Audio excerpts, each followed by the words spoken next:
and welcome to the End in Mind podcast. I'm your host, Jaclyn, the owner of Meraki Media Management. The End in Mind is a place where we come to share stories, tips, and strategies of many entrepreneurs, creatives, business owners, and just some people that aren't willing to live the traditional lifestyle. We talk about how to live outside of the box today and how to incorporate what really is important in your life to keep that end goal always in mind. Again, if you would like to reach out to me in any type of way, you can find me on Instagram at Meraki_media_management. And I hope to hear from you all soon. Thanks so much and enjoy our show.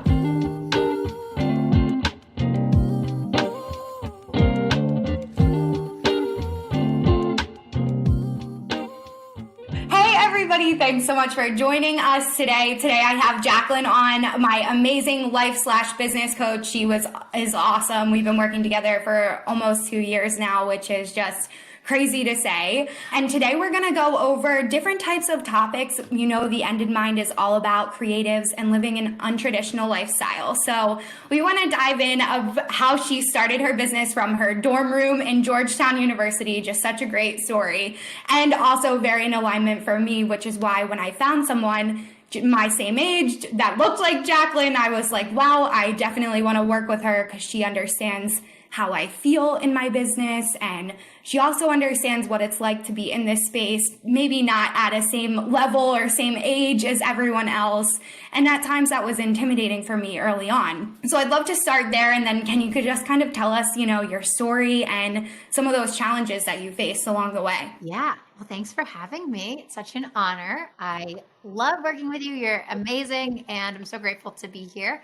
And I can't believe it's been 2 years. I feel like the time has really flown by. 2019 and 2020 were like an instant. I can't believe we're in 2021. So my story goes back to 2016. I was a junior in college and I landed my dream corporate internship in marketing.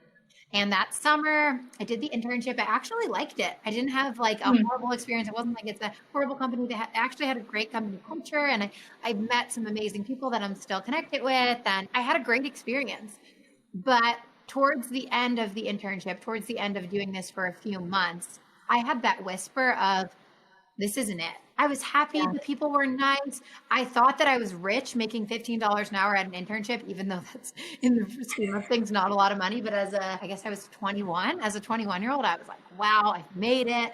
Like mom and dad, I got dinner.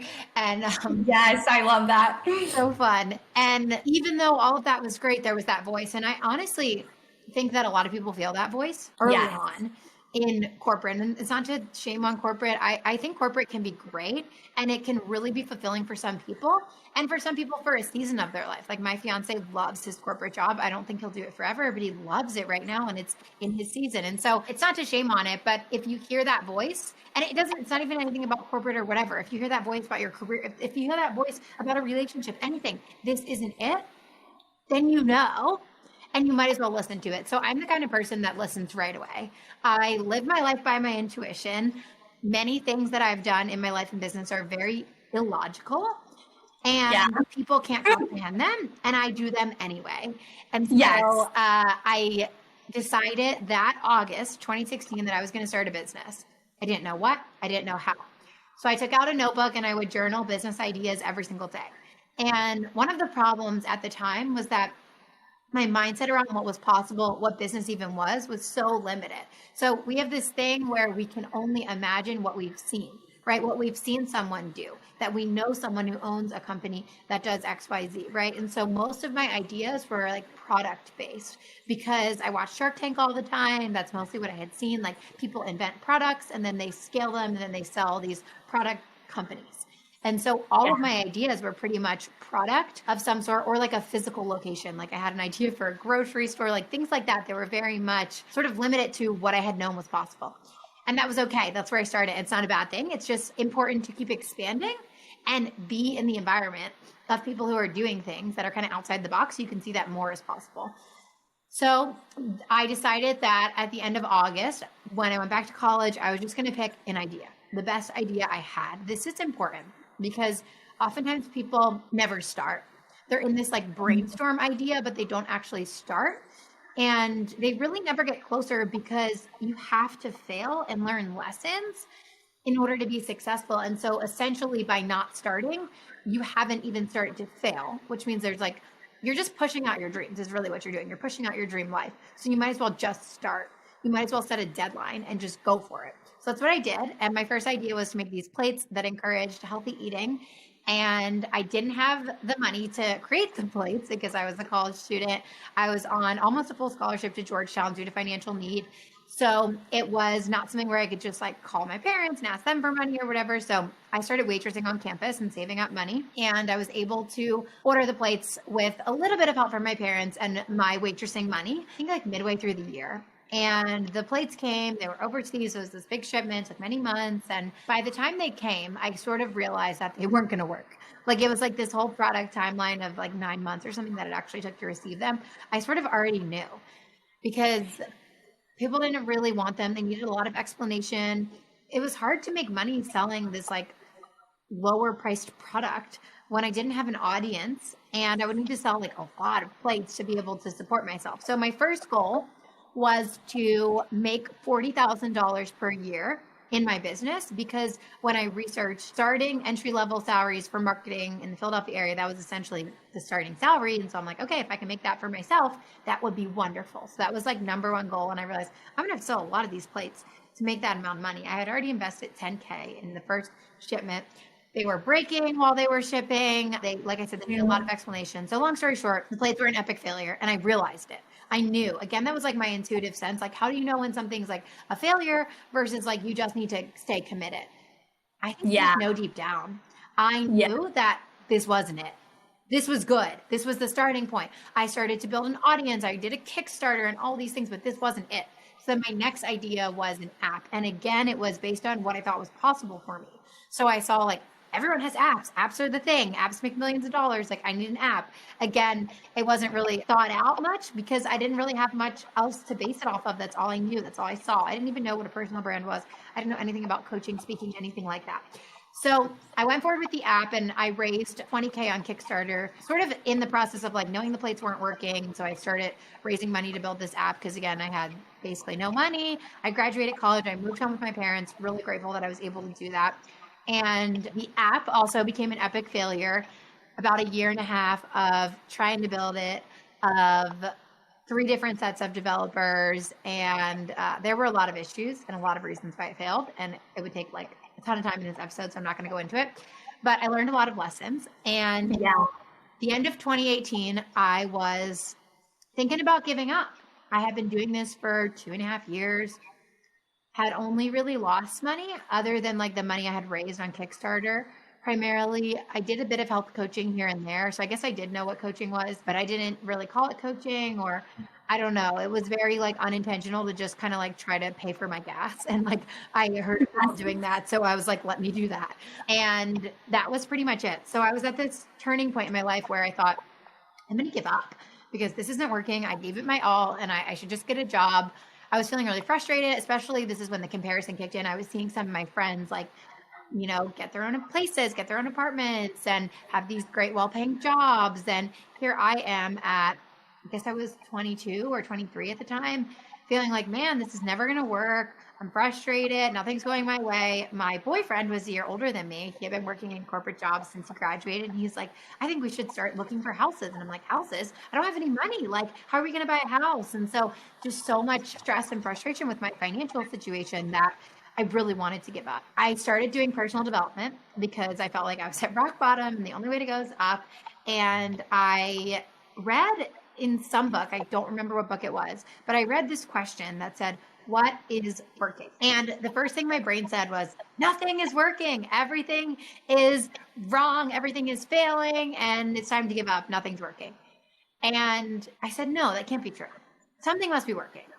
Just for the purpose of this exercise, I can still give up on my business. I can still give up on my dreams. But let me just look at it and at least show myself, you've done some things well, even if they haven't worked out, even if the business is a failure, it's okay. At least for the purpose of this exercise, do it. And then all of a sudden it was like the floodgates opened and everything rushed in. And so clear to me, the thing that was working was speaking. But I had totally ignored it before because I didn't call it speeches. I called them workshops. I didn't get paid for them. They were free. But I was traveling to different colleges and I was giving these talks to sororities about my eating disorder to raise awareness for this app I was building. And while the app failed, the speeches didn't. I would get dozens of messages every time I gave a speech, a workshop, as I called it, from women in the audience who said things like, oh my gosh, Jaclyn, seeing you follow your dreams made me realize that I hate my major and I'm going to change it tomorrow. Or, oh my gosh, Jaclyn, hearing your story of struggling with an eating disorder made me realize that I have an eating disorder and I'm going to go get professional help. And it was just these powerful stories from just me showing up and sharing. And I wasn't even that good at speaking. I remember the first time when I decided I was going to be really serious about this, I recorded my speech and I heard myself say and about 100 times in that speech. So I wasn't any kind of pro. I definitely think there was some kind of natural gift. And I think we all are born with gifts and talents, and to figure out what they are and lean into them is really beautiful. And this question, what is working, can help you do that, because there's probably something you're already good at that you already do. And you just maybe don't see it in that light. I didn't see it as speaking because I wasn't charging for it and because I didn't call it a speech, but I was speaking. Yeah. And so when I had that realization, it was the strongest intuitive download I've probably ever had in my life. And it was drop everything in your business, literally rename it, let go of everything. So basically it was like starting a new business in one sense, and become a motivational speaker. And I remember it was Christmas morning, actually, that this like download occurred to me. And I'm not very good at holding things in. I can't lie, which God bless my fiance. He's so grateful I can't lie because I'll never lie. I'm legit same way. I'm like, I will never lie. I know I can't do it. So I will never do it, you know? It's a beautiful trait we have. It is. It's also sometimes challenging because I knew that it was very inappropriate to share this with my parents on Christmas morning. They're letting me live in their home. They're supporting me, paying for my cell phone bill, paying for the groceries, paying for my car insurance. Really grateful that they were able to do those things. And it was not easy for them because they always struggled with money. So they're making a lot of sacrifices in their life to continue to support me as a 22, 23-year-old. And here I am saying, everything I've been working on for 2.5 years, I'm going to quit that and try something else. It was really alarming to them and they were pretty upset.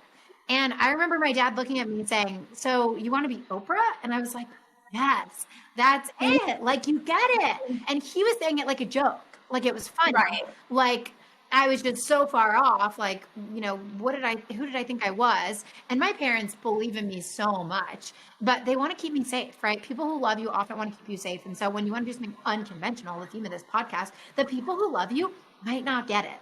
They might not get behind it right away. And it's okay. You don't need them to, right? You don't need anyone's approval but your own soul, but your own heart, but your own intuition. And I knew that. I believed that. And so I was just like, okay, it's okay that you don't fully get it. And I'm going to do this. And I literally the next day, December 26th, I started emailing colleges about my speech, my paid speech that I was going to charge thousands of dollars for. I just really stepped into this identity of this is who I was. This is what I get to have. And it was like magic. 2018, I made $11,000 total in my business. And 2019, I made $110,000.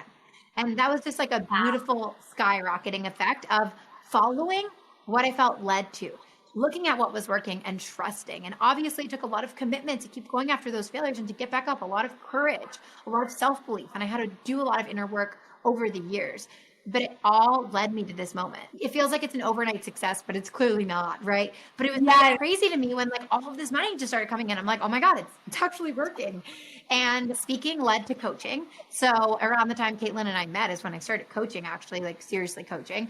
Because after my speeches, people would come up to me and ask for help. They would say, I want to start this business, or I want to figure out what career I want to follow. Can you help me? And I'm like, oh, I think people charge for this kind of thing. Let me look into it. And so I started coaching. I didn't have any fancy certification. I just started where I was. I hired my first coach in April 2019 for $15,000 that I didn't have, put it on the payment plan, and I made it work. And that's kind of when everything really started to change for me. I started to become a really good coach and really learn a lot about coaching, and starting to really help my clients fall in love with my career, my business. There were definitely a lot more challenges along the way of really figuring out like who I was, what was in alignment for me, and not just what other people told me that you should do in business, right? There's a lot of rules and I don't follow literally any of the rules. ever. Yes. And I get amazing results because I believe that it doesn't have to be that way. Like a small example that just happened to me. So I decided that I wanted to start running a Facebook ad to a freebie, which I have barely ever run Facebook ads. I played with them once in 2019 for like a week. And then I was like, I'm over this. And so I asked my friend, who's also a coach, like, hey, like, how do you do this Facebook ad thing? And she's like, well, you just need to like write copy and pick a picture and I can help you like set it up. And I'm like, okay, cool. And she's like, you know, this one course that we're in that we both took, she's like, they have a whole like module on Facebook ads if you want to watch it and see how you should write your copy, what you say. And I'm like, yeah, no, I'm not going to do that. I'm just going to write it from my intuition. And we'll see like how the like cost per lead is. And she's like, okay, like I can tell you if it's a good cost per lead or not, because I've like been doing this. I'm like, okay, cool. So I literally write the copy in 10 minutes. I pick a picture and we turn the ads on. And a week later I check the ads. I'm like, yeah, the cost per lead is like $1. And she's like, what? And I'm like, yeah, it says it's like $1. And she's like, Jaclyn, that's like unreal. That's like so good. And I'm like, yeah, of course people spend hours and hours and weeks and taking courses and hiring agencies and coaches doing all this stuff to get this like great cost per lead. And I listen to my intuition and I get it in 10 minutes. And I'm not different than anyone else. I just choose to believe that I don't have to play by the rules and I can have anything I want and it can be easy and the struggle's not required. So that's kind of how my business has grown from 2019 to today. And gosh, now I'm striving for like such big goals, on track to multiple six figures. I even believe 7 figures is possible for me this year, which is mind blowing to say. And it's really the growth over the past 2 years from these changes in 2019 have been just leaning into making it easy and doing what I want to do, the way that I want to do it, and making my own rules. And it's been so fun. And I love my life. I work about 25 hours a week. I have lots of financial freedom to buy whatever I want to buy and treat the people I love to whatever I want to treat them to. And, you know, it's so beautiful, especially in a year like 2020 where there was so much struggle. Like I was able to do good with my money and that felt so good. And I get to employ people. I get to just do so many good things. And I love my life and I know it only gets to get better. And I'm constantly striving for more because I know it's possible for me and I want to set that example for others. So that's me. You so do. Yes. Oh my gosh. Everything you said was so on point, and I'd like to unpack it a little bit for our listeners too and show them even when you were in your darkest, deepest low point, because we all have to hit that at some point in life, honestly, to set the new track. You know, like most of the time it has to hit us over the head that we're not doing the right things. And I think that those avenues come in business as well. Like you and I could even go into more depth of like the challenges that come up and the pivots that you have to make. And really what it comes down to is keeping that end in mind. And you always did that so well with this with me in coaching, because I'm very minute to minute. Like I feel so hard. And I feel like you and I sometimes have that similarity where in the moment it feels so heavy and it feels like the end of the world. And it's hard to look forward and say to yourself like, okay, if I get myself up tomorrow and I take these next steps, where is that going to get me in 3 months from now? If I continue to do that 5 days a week, even if it's the smallest step.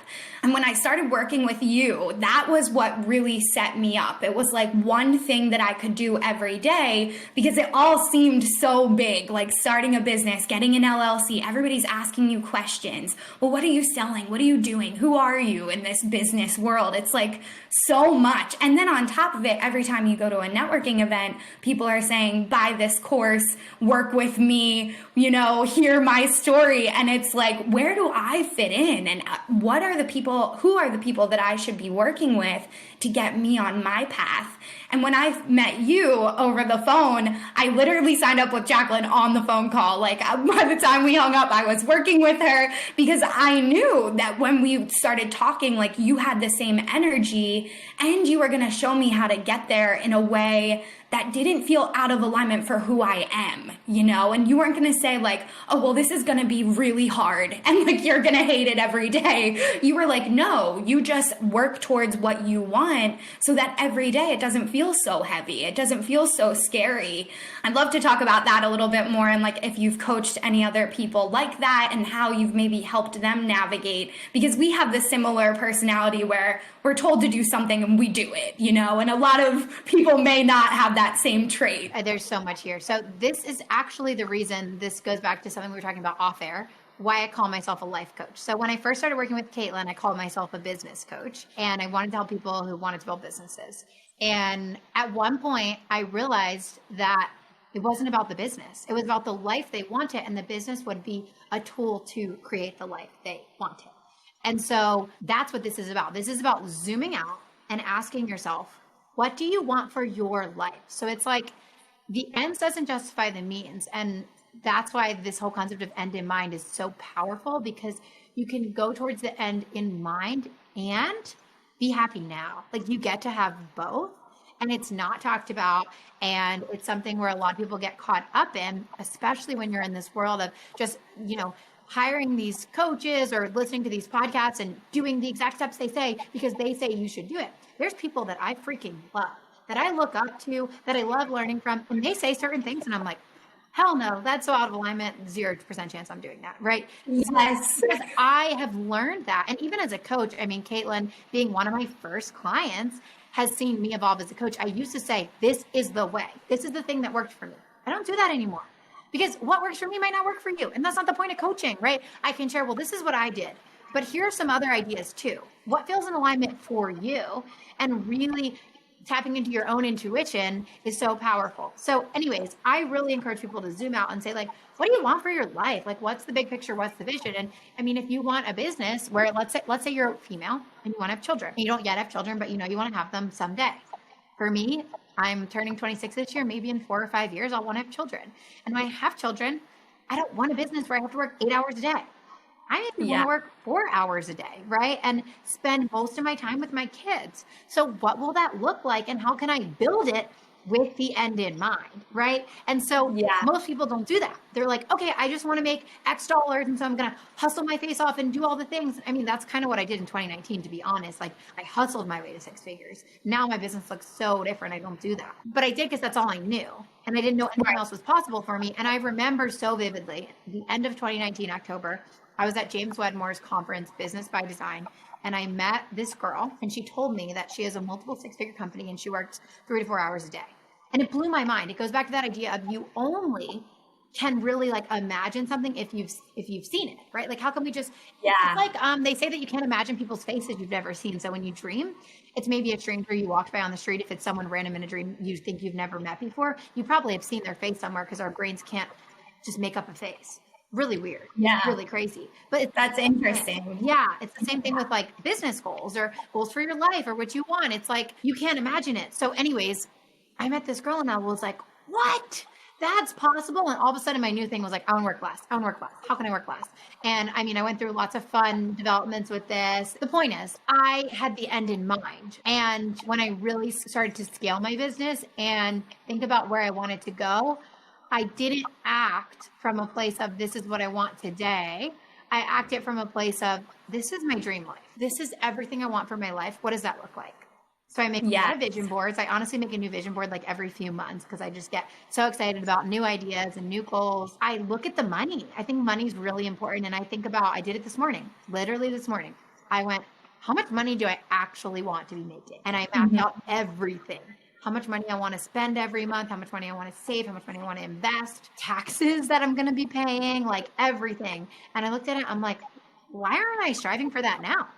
Right? If that's what I want, why aren't I going for it now? And so I think that the theme here is that it can feel intimidating when you look at your big goals. But when you zoom out and you say, hey, this is my dream life, right? This is what I get to have. The thing is that I believe, that I choose to believe, the desire wouldn't be on your heart if it wasn't meant for you. God, universe would not place it there if you were not meant to achieve it. God is teasing you. The universe isn't teasing you, right? It's not just there to be like, this is what you think you can have, but you can't, right? It's there because you can have it. You just have to take the steps, right? One day at a time. You might not have it tomorrow. Sometimes it takes time, right? But you get to have that. And so when you have that big vision in mind, that is meaningful, that's filled with feelings and emotions. And when things get really hard, and it's funny because oftentimes our clients also see us go through the hard times. So Jaclyn was actually there for me.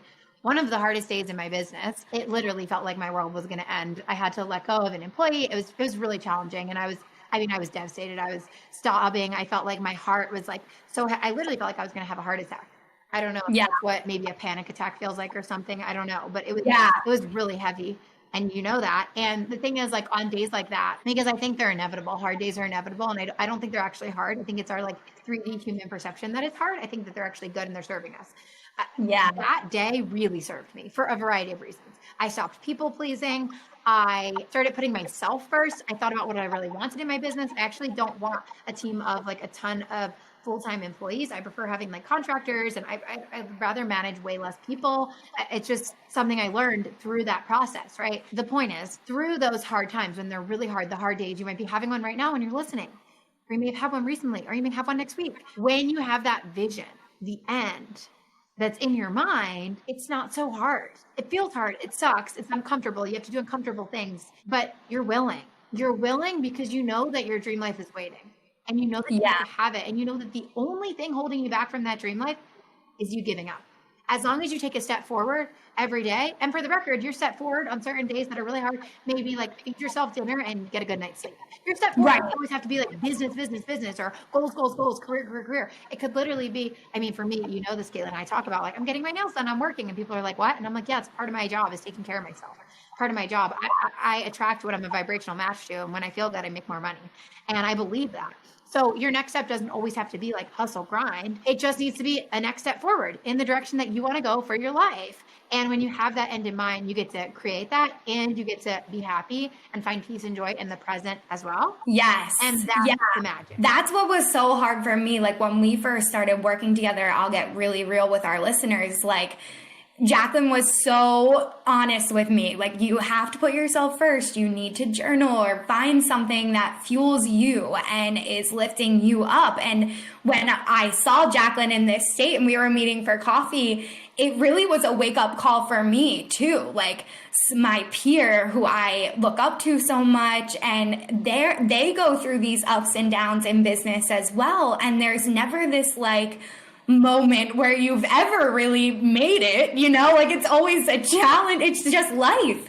And if you can't live in the discomfort without being happy in those moments, or at least navigating when to get back on track or get back to that end result, it's really difficult in the moment to like remind yourself that you're okay and that everything will come back to you. But you are so great at that. And I think that that's something that most entrepreneurs need to remember as they're first starting and put themselves first. Because the only way I was able to do that was to actually like tap in to my emotions, because I had actually, they had caused so much anxiety with starting the business and not having any money. And I was in a similar position where we were buying a home in the next couple years and we weren't making any money, and it was really scary. And instead of realizing that and tapping into the way I was feeling and zooming out how you're saying, getting the perspective, I just lived in it. And like I would live in it every day, and it would cause so much tension in my shoulders, like in my body physically. And then I started incorporating all these practices that you've been telling me to incorporate for a year at the time. And it worked. Like I gave myself space. And I think a lot of us don't give ourselves that space and time. Like when we chatted that day, it was just, you needed time, you know, to like realize this is how I'm feeling. And these are the pressures. These pressures are giving me this end result, and it's not what I want. So how can I change that? And if you don't even give yourself the time to process or feel those emotions and you're just pushing them down, it's going to come back up eventually, and it's going to bite you in the butt another way, which hopefully wouldn't be, you know, worse, like a legal action or something. But I feel like that's so true. And when we're going through this early on, if we don't tap into it, it could be a negative thing down the line for most entrepreneurs. Does that kind of make sense, like with the coaching side of it? Yeah, 100%. I mean, I think just in American culture, especially, I don't know about, actually, I have a lot of international clients, and especially in Europe, it's actually more similar than you would think for like entrepreneurs, at least. Yeah. I think there's this push to be busy, and busy is better. And busy is a way to suppress your emotions. Busy is a way to not feel what's actually going on under the surface. I think that's why there's so many, I mean, I'm not a relationship coach, but as a life coach, I do talk to my clients about their relationships often. And I think that's why there's so many divorces. Like, for example, when kids move out because like they just suppress the marital problems with busyness, and then they realize that there's problems, right? And so I think that when we suppress anything with being busy, it's not okay. And when we don't feel our emotions, they come up, right? The universe will rearrange things to force you to feel them often. So that's why sometimes it's like, oh, I got really sick or hurt my ankle or whatever it is, because like you need to slow down. Oftentimes we manifest those things. And I think this is a good message because oftentimes people think in the world of like manifestation that you can't feel negative emotions or you won't be able to manifest the things you want, but that's actually not true. We need to feel our emotions, and it's actually really wonderful to process them and feel them. And I think the thing that I've done in the past few years is I've gotten better at feeling them and releasing them faster. So it's like I can shift out of that bad state faster because I have all these tools and I have all these affirmations, and I've been working on rewiring my brain to think differently. And so because I've literally wired in a belief that everything's happening in my favor and the universe has my back, then when something bad happens, I'm able to go to that belief and be like, okay, I'm going to feel this. It feels crappy. I feel scared. I feel disappointed. I feel rejected. I'm going to release it.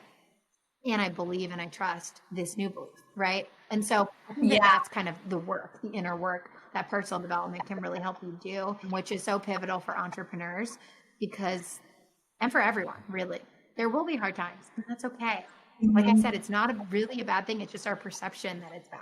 I told that's like the first episode that I actually put out was all about the challenges that I faced as a child and how that set me up to have this entrepreneurial mindset. And it's not to say that you ever reach this mindset or like conquer this mindset. It's something that you have to work towards every day. It's like manifesting doesn't just happen. Like we have to work towards it or consciously believe that we're working towards our goals to see the things come back. And I think again, it's like the universe is showing you all of this stuff. Half the time it's giving you what you're asking for, but you haven't opened up your eyes to even realize, oh, I need to change my path, or this is maybe a cool idea that I should throw out to my audience today and see how they react. And you're so great at just throwing it out there and seeing what happens. And the experimentation that you've had in your business has really inspired me in Meraki to just go for it and try it out. Like, what's the worst that can happen? You know, why are we all so nervous and so afraid? It's like we put these pressures on ourselves internally and we think everyone else perceives us like that, or they'll have this perception of our business. And most of the time it's just us really doing it to ourselves and those limiting beliefs that keep coming up and creating these patterns, and then we're not able to get out of it. So I love that you are always just willing to go for it. And I know you gave a little bit more tips about that earlier, but is there any other way you would say, you know, to put that foot forward and just take that next step? And how can people get out of that comfort zone if they're early on? Yeah. So I think one of the best ways to look at it is looking at the worst case scenario, which is it seems counterintuitive, but it's actually a tool that I use in coaching pretty often when people feel so afraid because their brains convince them that the worst case scenario is like really horrible.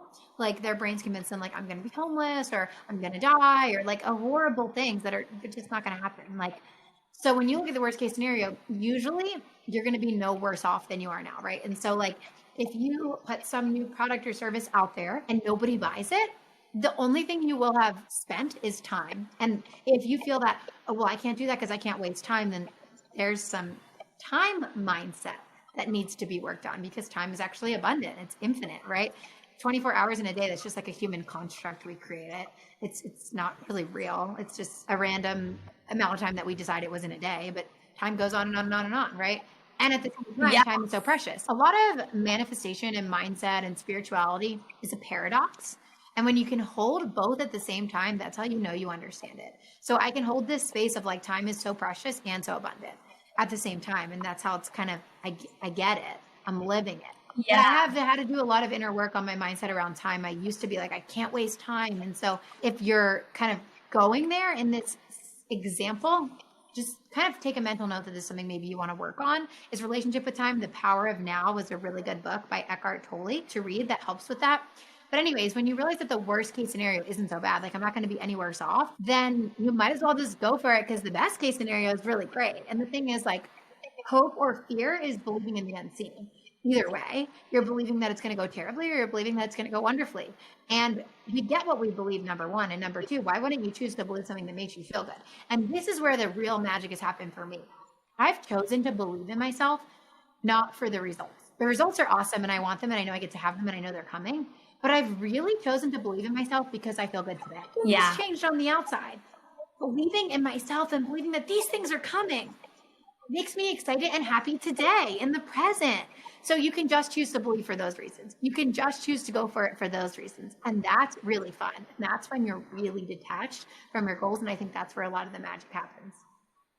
Yeah, it's so true. Like when you set a goal, for me, especially being like really empathic and just, I can put a lot of pressure on myself naturally. Like that's just kind of who I am as a person. Not the greatest personality trait, honestly, but I would set these goals and then I wouldn't make them.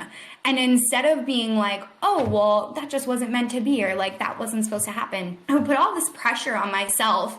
And I think exactly what you're saying, shifting out of that to just believe like, okay, I set this goal. If it happens, amazing. If not, it will come when it's time. And it just wasn't time. And if I think back on half of the goals that I wish that I reached at that moment, like talk about overwhelm and talk about so not ready for that growth and like really not in a place, didn't even understand what it really took to be a business owner at that time.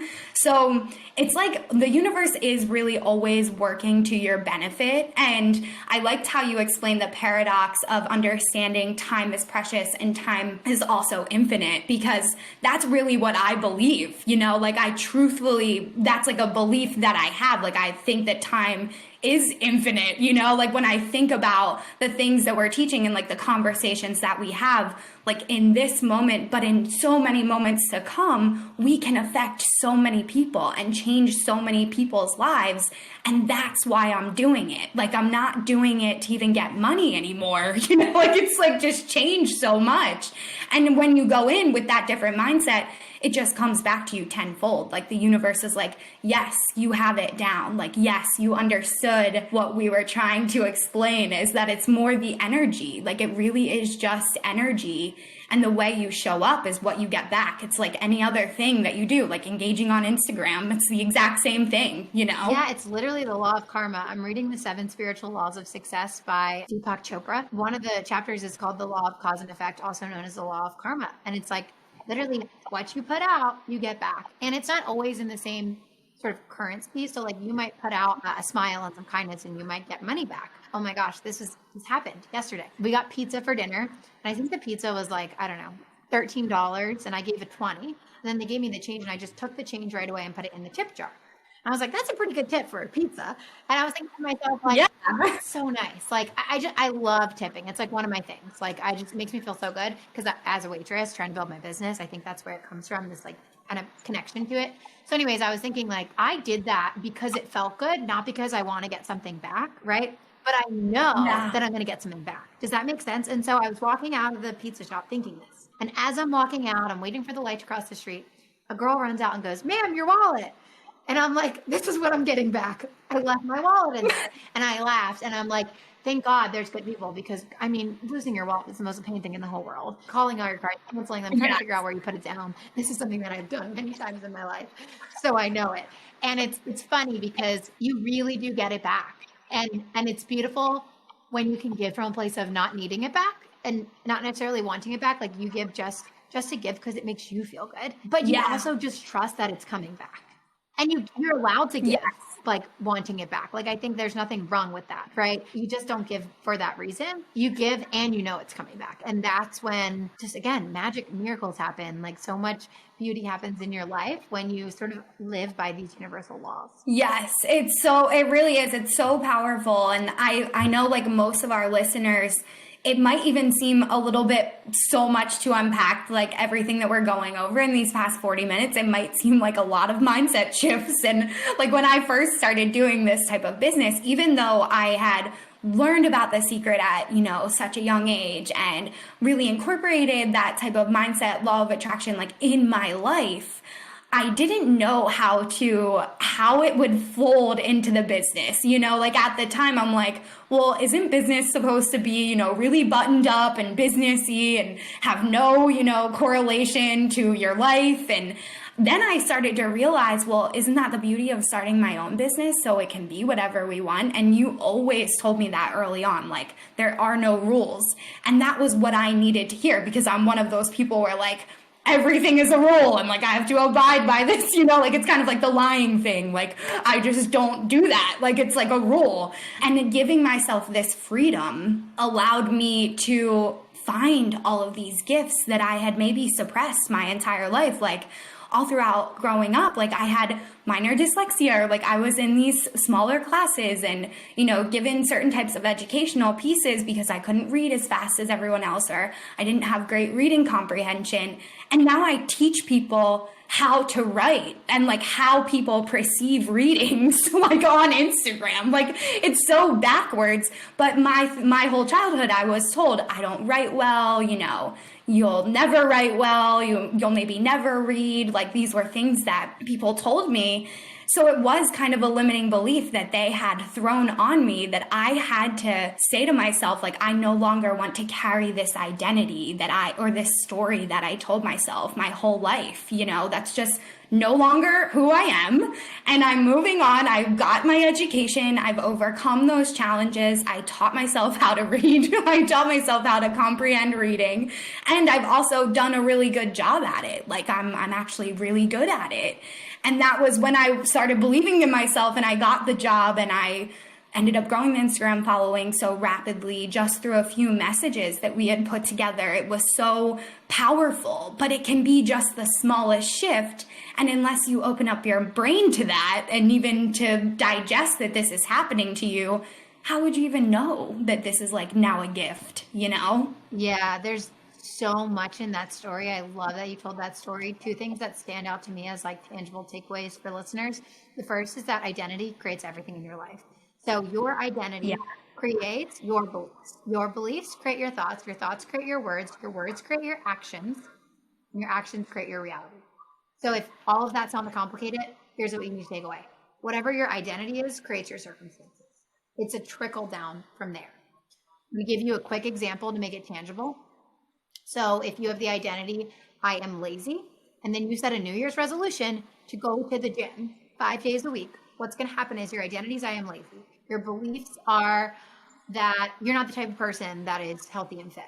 And this is all subconscious. So you're not consciously saying, I'm not fit. You're saying, I got this. New Year's resolution. I'm going to go to the gym 5 days a week. And I use this example because it's very, very, very, very common. Then after beliefs become your thoughts. So you might have a conscious thought of like, the alarm went off. It's 5 a.m. It's January 27th. And I don't really feel like getting out of bed today. I'm tired. Maybe I should just skip the gym today. And then your words are, there's not really words in this example because you'd be talking to yourself. So we're going to skip that. But if you're having a conversation with someone, it will come out in your words. So then your actions become, I'm not going to go to the gym today. I'm going to skip it. And your circumstances become, it's a year later. You're setting your next year's New Year's resolution. You're trying the same thing again because it didn't work last year. And you're like, I don't have any willpower. What's wrong with me? But the truth is there's nothing wrong with you. Most humans don't have willpower. It's literally your identity. And so I believe that we can change anything about our identity. There's science on that. It's called neuroplasticity, and it's the way we can rewire our brain and form new neural pathways. And primarily it's through repetition, which is why affirmations are so powerful, visualization, some of these kind of mindset tools, doing meditations, hypnosis, anything like that can be really powerful for rewiring your brain. That being said, identity is everything. And if you feel like you have an identity of something that you think is holding you back from the thing you actually want, like we don't have to change everything about our identity, right? Like it's okay if, you have a certain, I don't know, all kinds of things but we can change anything, right? So we can. So look at the end, getting back to the theme. Look at the end, look at that big picture vision that you want for your life. And is there an identity you're holding that is literally a roadblock? I want you to imagine like only drive where the identity creates the road. So if you want to have a 7-figure business and you have the identity that I'm broke, there's going to be a cone in the way and it's going to be so heavy that you literally can't drive through it. And so you keep driving into the cone like, what's wrong with me? What's wrong with me? I'm trying. You burn out and you give up. But all you had to do was move the freaking cone, right? You got to get like some kind of, I don't know construction, but something that can move heavy things, some kind of pallet, and move. Yeah, like a crane. Exactly. And so that's the identity work. That's the mindset work. And that's why, again, with life coaching, like we do so much identity work and mindset work, because you can only take so much action. And your action doesn't really matter. It matters that the energy it's coming from, the intention behind it, right? There's one person can take an action and it's confident as hell, and one person can take that same action, another person, and be desperate. And the confident person is going to be successful, and the desperate person isn't. And I learned this with coaching because I would tell my clients, this is what you do when I first started. Like, for example, and Caitlin started working with me. She was in a program that was like 90 days to start your business. And I was like, these are the steps. And some people thrived and some people didn't. And I was like, what's wrong? What's wrong with the steps? And I realized later, it's not the steps. It's their energy, it's their intention, it's their belief, it's their identity, right? That all matters so much more. So that's the first thing from your story that was really powerful.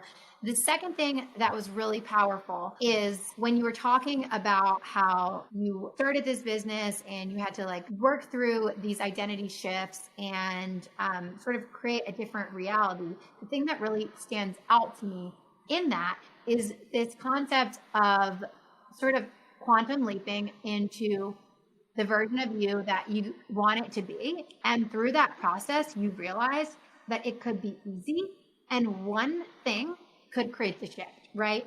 So you were like, I literally sent a few messages and it created everything. And this is kind of the same concept as the identity, that it was a belief. So you literally stepped into this belief system, whether you realize it or not, that this could be easy. Something in you gave you that belief. Maybe it was a past experience. Maybe it was someone told you. Maybe it was a story you read online of someone who it was easy for them, right? And you had a belief that said that. And so it happened, because literally our beliefs physically manifest, whether we know we have the beliefs or not. And so it's the same thing of the example I gave earlier with the Facebook app and how it was so easy. And I have such a good, whatever it's called, I don't even know what it's freaking called because I don't know anything about it, but I know it's good. Click rate or whatever. Click rate or something. And it's just so beautiful to see how our beliefs manifest. So if you're listening, I encourage you to think about, what are my beliefs that are manifesting? And this is a harsh reality for people. Look at your life. Look at your business. Look at what's going on. Look at your relationships. If something is not going the way you want it to, don't beat yourself up. Don't use personal development as this punching bag, right? Be kind to yourself. Give yourself grace. But no, maybe you can change some beliefs that will change your results. Because your life is like a mirror. It's like a mirror for what your beliefs are. And so when it's not exactly what you want yet, that's okay. You can just change your beliefs. It gets to be that easy. So change them, right? And the first of changing them is just awareness. Awareness is enough. I always say that because this goes a step further. Whatever you believe manifests, right? I've said that a million times. So if you believe that in order to rewire your brain and change your beliefs, it's going to take writing your affirmations 100 times a day and 3 months of practice and all this BS stuff, then it will. If you believe that awareness is enough, then it can be. It's not to say that it always will be. Sometimes it's really deep. There's a lot of like subconscious work you have to do, meaning you don't consciously even realize you're thinking those thoughts. But it can be. And so I choose to believe that awareness is enough. So I would start there if you're listening to this. So thanks for sharing that story, because I feel like it was really powerful. Yeah, no, thank you. And I thought that was great the way you unpacked it too, like for our listeners, because you as being a life coach, it's something that I can't teach people how to do yet, you know, even if I ever could. Like, it's so hard for me to explain what you taught me and what you even teach me now. Like when we have our calls, it's like, I know that every time I get off the phone, we're talking about the end result, and that brings me joy. Like I look forward to our calls because it's setting me up, you know, like it's helping me manifest the bigger goal, the real thing that matters, like what I actually care about. Because all of these steps, I do care about them, right? Like I do care about this podcast, for example. I love this podcast, but the podcast is such a great, fun way for me to reach my goals. And that's why I do it, right? And I also want to help people. And it's coming from a side of service and offering advice and creating this community for people to come and feel safe talking about these challenges that we face in as business owners. Because there really isn't a space where I felt safe, except when I was talking to Jaclyn about these inner pieces of work, like these dark times in your business that everyone has. And it's okay to have them. You're going to have a low, and just know that you can reach out to either of us. I want Jaclyn to share the way that you can get in touch with her, but you guys know where to find me on Instagram. You can always send me a DM if you need support, or if you're having a low day. Just reach out to us. Like, we can help you, and even just send you a little quote to shift that mindset. Like, it's sometimes all you need to just get out of your own way for that day. But yeah, Jaclyn, please share with our listeners how they can get in touch with you. Yeah. First of all, Caitlin, thank you so much for having me. This has been so fun. So much good stuff has been unpacked. And because of that, I want to close on this concept of, there was a lot we talked about here. You do not need to memorize it all, write it all down. If you just take away one thing that resonates with you, and that's actually your job, like as a business owner that is constantly learning, looking to create more, this end in mind in your life, if you consume everything you hear, your brain's going to explode. That's what I did in the beginning. And that's why 2019, even though I got results, was like hard hustle, because I just did everything I was told. The best thing you can do for yourself is consume with an open mind and an open heart, and reach your hand out and just take the pieces that you need today. There might be one thing in this podcast that you needed today. One thing I said, one thing Caitlin said that you're like, that's what I needed today. And you might come back to this episode 3 months from now and be like, oh, remember Jaclyn said that thing? Or, oh, remember Caitlin said that thing? I need that today. I remembered that, right? But just take the one thing you need. So that's the first thing. Second thing, I would love to connect. If you love podcasts, you can find me on the Spark Your Light podcast. Caitlin was actually, I think, my first guest ever. So you got to scroll back pretty far. But you can find our episode and even kind of like hear both of our growths just from where we were at and what we were talking about. It's kind of fun. And I'm also on Instagram at Jaclyn DiGregorio. So those would be great places to connect. Yeah, and I'll have all of her information in the show notes for you all to connect with her. Definitely go back and rewatch that episode. It was so fun recording. And I remember the first day, this will be the last note that I give you all before we go. But the day that Jaclyn asked me to be her first guest, I was so excited. I probably didn't even tell you this, but I ran around my house. I'm like, Mom, I'm going to be on Jaclyn's podcast. I'm telling everyone.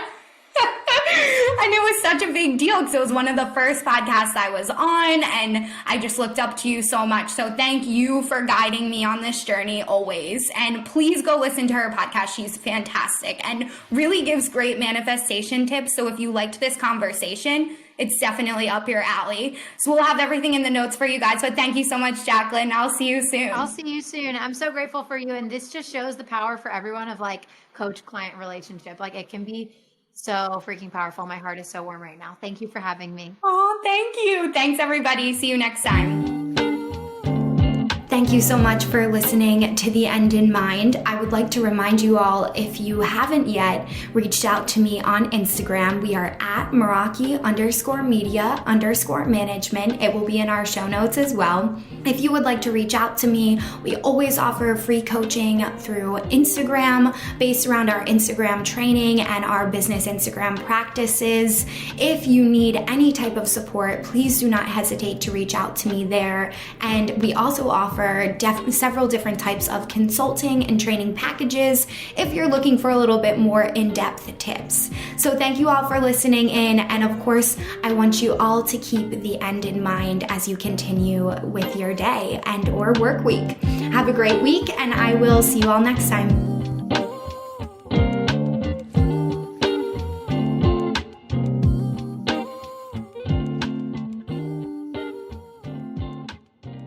Hey everybody, I'm Chris Fafalius, and I'm the producer of Krista Makes a Podcast and the host of the One Hit Thunder podcast. And I'm Matt Kelly, host of Horror Movie Night and the producer / the head of content for the Geekscape Podcasting Network. Between the two of us, we have, believe it or not, 25 years of podcasting experience, and we want to help you start your own podcast. We know podcasting, and we want to share that knowledge with you. So whether you're new to podcasting or you want some feedback on your currently active podcast, we want to help. Or perhaps you're just overwhelmed with all of the editing work. Well, we can help you with that also. You can check out our website at weknowpodcasting.com for more information. We're excited to help your podcasting dreams become a reality.